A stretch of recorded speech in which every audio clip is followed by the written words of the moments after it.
Here are some really good questions to ask if you are looking at a practitioner, whether you found them on TikTok or through a talk or word of mouth. It's important to know that the person you're investing in is the right practitioner for you.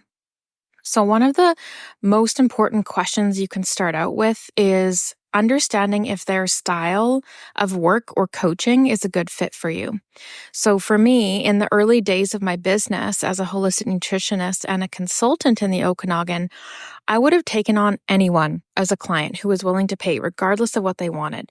Now, this was because I was in my early days and I was fresh out of school, and I was also trying to learn what I really wanted to help people with, right? So I took on clients for sports nutrition.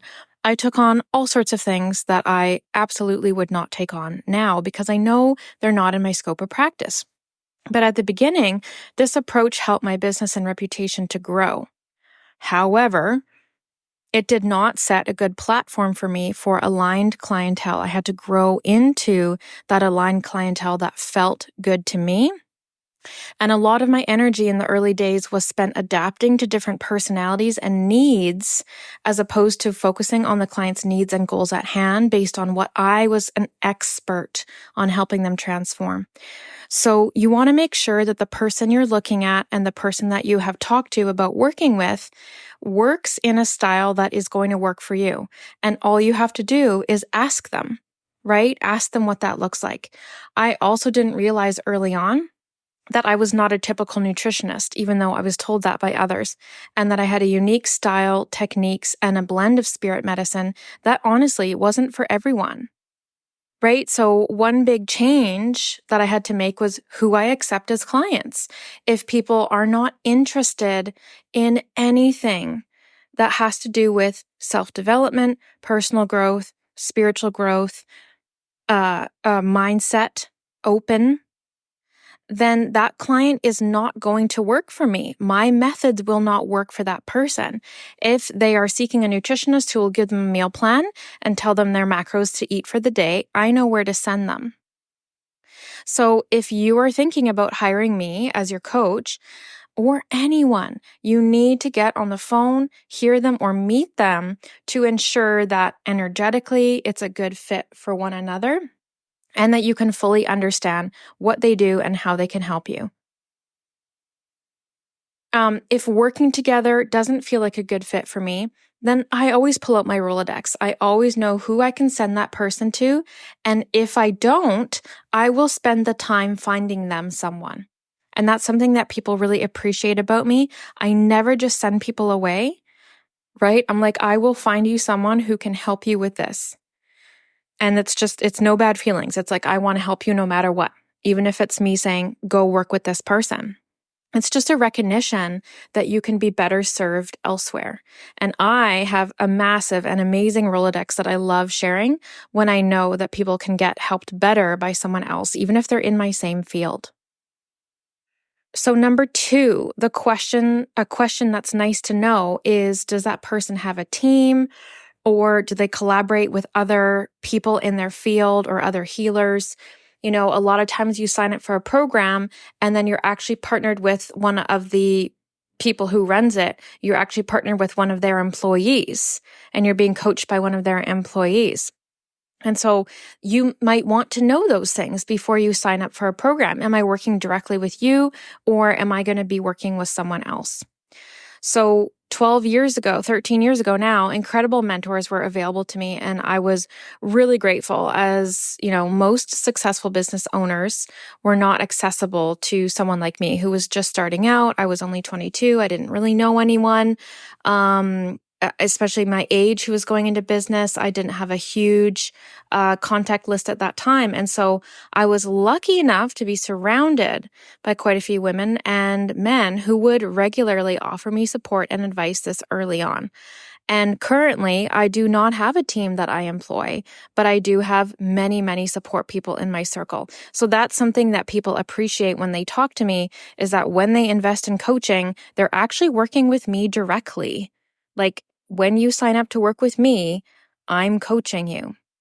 Now, sometimes I work with other colleagues or other people in my field if there is a lateral movement or purpose-driven work that we can partner on, where partnering makes good sense. So, this can really improve my skills. It adds more value for my community. If there's events or online collaborations, I have partnered with other healers in the past. They have to have a high standard of integrity because I want it to bring value, support, and add to the community. And so this curated work can result in concise and a well thought out support that gives the listeners as many boxes ticked without a massively daunting to-do list. So what I mean by that is I'm trying to keep it simple. I'm not partnering with people to make it more complex for you. It's always going to be about keeping things super simple. Number 3, do you have a sound process in place for your work? So I think this is an important question because the advent of, the digital age that we're in, people can be marketing things a certain way and then doing it a very different way behind closed doors. So for example, they might market that they'll create you a, specialized meal plan or do such and such work for you, but they're really just telling their AI to do it for them and then sending it to you and claiming it as their own. Now, without sound processes in place, these inconsistencies can really affect our integrity as practitioners. So, this change can be a great opportunity for clients' expectations that wouldn't always be met if they are in need of something like that. But we have to be upfront about it. Right now, personally, that is something that I would never do. I do not use AI in any part of my business or work whatsoever. And when I say I don't use it, I mean, I don't even have the app for it. I have never used it. I don't use it in my designs. I don't use it in my writing. I don't use it in my emails. I don't use it for anything in my business. And so that's my choice, but I want people to be upfront if they are using it for their business. I think that's a sound process that people need to be open about and share. In the past decade plus, I have developed techniques and processes which I clearly lay out at the beginning of my coaching sessions with new clients. So this will streamline the steps for people and clearly communicate what the goals are so that people know what they're walking into, right? You want to know if it's AI creating you something versus a human creating you something. Personally, I want to know, and I should have the ability to understand that before I invest, right? And so when people want to work with me, I will lay out, okay, this month or this week, we're going to focus on this, then we're going to focus on that, then we're going to get here. That's our goal. And it's all lined out that way. So the reason I do that is because people need to know, right? When we're sharing what our process is in working with them, it makes them feel safe. They can understand that there is a process, a step-by-step, a goal in mind, and that they're okay to share this confident and vulnerable information with me. Because, and that's two ways. That includes communication about how our work is feeling for them, right? So I've had clients in only the 3rd or 4th week of working with me, and they're like, hey, this is amazing, but we need to slow down a bit. And I'm like, absolutely. Thanks for letting me know, right? And so that two-way communication allows for their better success, because if they don't tell me, I don't know. And I may steamroll ahead and leave them behind. And then we get to the 8th week and they're mad at me, right? So that communication, that process has to be out in the open for sharing, for communication. Number 4, it's important to know if the practitioner you're looking at offers pay what you can or has flexible pricing for their work. So in my past, I would have been much more flexible on my rates. As a newer practitioner, you're just so happy to have new clients. And now that I have 13 years of experience under my belt, multiple trainings, formal and informal, teachers, processes, programs, procedures, mentees, and over 13 years of this work, as well as numerous community givebacks, underground work, food sovereignty work, I know how important it is for both of us to know what's happening money-wise. So as an entrepreneur in the realm of healing, I know how hard pricing can be. It is such a block for so many practitioners who do healing work because back in the day, we would not have to price our offerings. People in the community would come to us with their problems and they would provide, right? We would have our needs met. They would provide food, whatever. Our needs would be met just through our community bringing them to us. Now we have to put a price tag on our healing services. It's all very awkward and challenging. So in that process, I also learned that I need to respect the fact that my clients need to have the financial security of knowing the cost of this process before committing. So there's nothing hidden, there's no surprises. They get to decide, is this workable for me? How do I make this happen? Or can I ask Raina for a payment plan? How do I make this work? So I do have traditional healings on offering, pay what you can. People have to ask for it.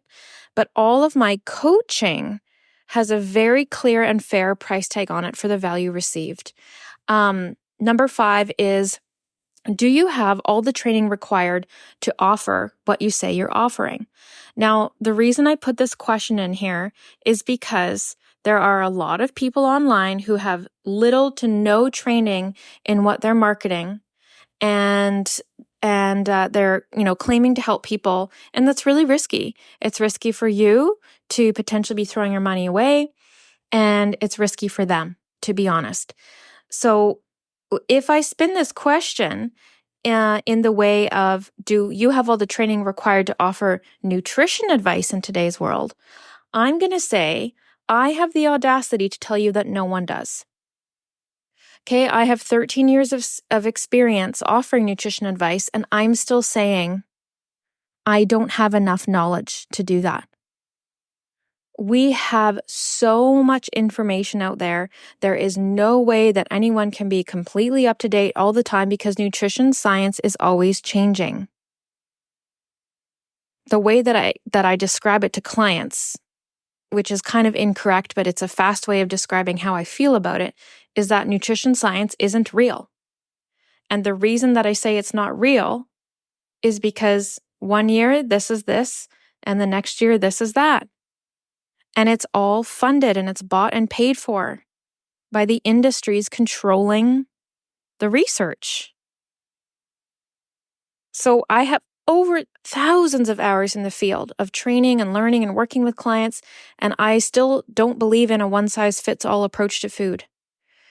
In the past, I have helped people with gut health, mental health, nervous system, inflammation, emotional health, autoimmune, spiritual health, getting off the diet train. And I was trained in a wide variety of root causes. I would often spend days researching the perfect information for each client's special case. And in the end, the situation did not benefit either myself nor my clients. So an unfortunate truth is that because our science is so corrupt, and because of marketing, and because our beliefs and ideas are constantly changing, it's deeply overwhelming for people.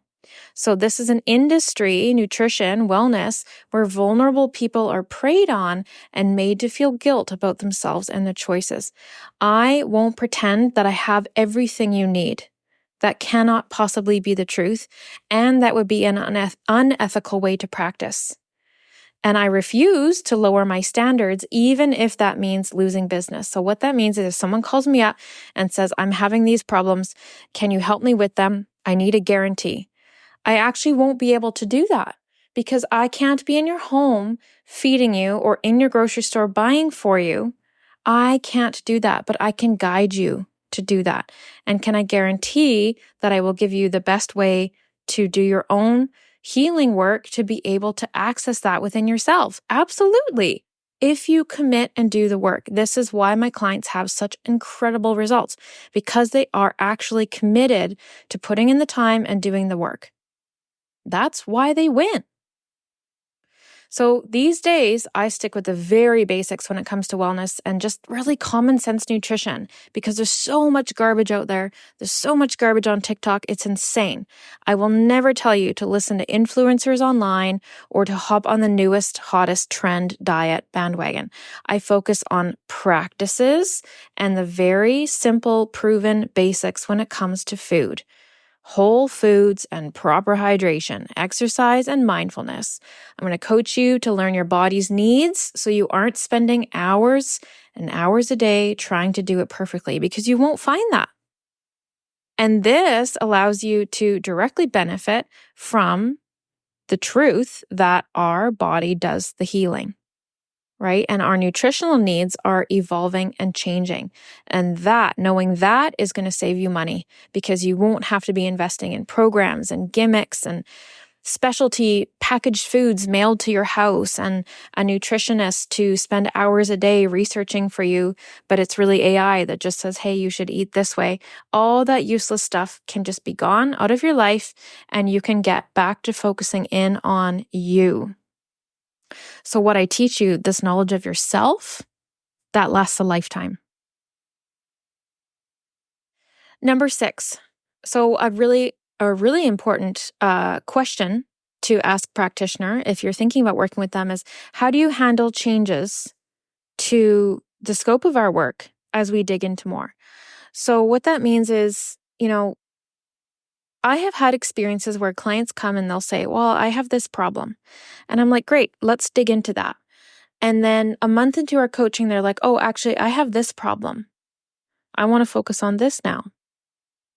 Well, that's okay. So changes happen, right? As we start to implement recommendations, we evolve, we learn, we make changes. These changes create shift in our bodies. That includes our energy body, right? Our energetic self and our mind. And that can open doors that were not realized at the time when we first started working together. So these changes could potentially shift a clear direction from your original thought, goal, or concerns. When changes are identified during coaching, all we need to do is have a conversation about it, right? Back to a few, I think number 4, when it was like, just talk to me, just have a conversation if we're going too fast, if we're going too slow. Well, that'll make it easier for you to determine whether the changes are acceptable or not. And all changes require you to approve the new direction, right? This is all up to you. So examples of potential changes would include taking a month break, right? If you have an illness or a death in the family, of course, we get to take time off from our coaching together. If you shift deeper into your spiritual journey or energy work and things change, like your direction needs to change, that makes sense. So once we put the potential change on the table and look at it, then we can move forward together with confidence. Okay, my last and final question to ask a practitioner: are you looking for feedback during and after coaching? So when I used to post on social media and actively contribute to meta teaching, which I no longer do, I no longer teach actively daily on social media anymore. But when I used to, my posts would always say, at the end, I would say, text or call if you have questions about my work or my words, and then I would follow up with my phone number. True story. Feedback is vital to me for growth, and if you don't ask people what their experience was, how will you know? So candid feedback on the experience of working with me is welcome. However, I can confidently say that usually the feedback I get is very similar to my Google reviews, which is words like, I can confidently say that Raina Lutz is a transformative coach who has had a significant impact in my life. Raina is the perfect choice. Or Raina's ability to see through the barriers and help you become the best version of yourself is unparalleled. I highly recommend her for people who are willing to do the work and have joy in their hearts while doing so. So I invite you to go and read for yourself. My Google reviews have spoken. But yes, of course, I want feedback on people's experience with me. That is how we grow as people, as coaches. We need feedback for sure. I hope these 7 questions have given you a good idea of how to prep yourself when you're looking at working with someone new. Hey, thanks for making time to listen to Raise Radio today. I really appreciate you. If you head on over to my website, www.lutesnutrition.ca, you can get some food for your soul. I'm giving away my Food and Healing Make Stress and Overwhelm a Thing of the Past guide. It gives you everything you need to end the mind games, stop agonizing about whether or not you're doing wellness right, and end your nightly cravings. It is free on my website, lutesnutrition.ca. Head there now and you can grab the guide for yourself. Thank you so much for listening today.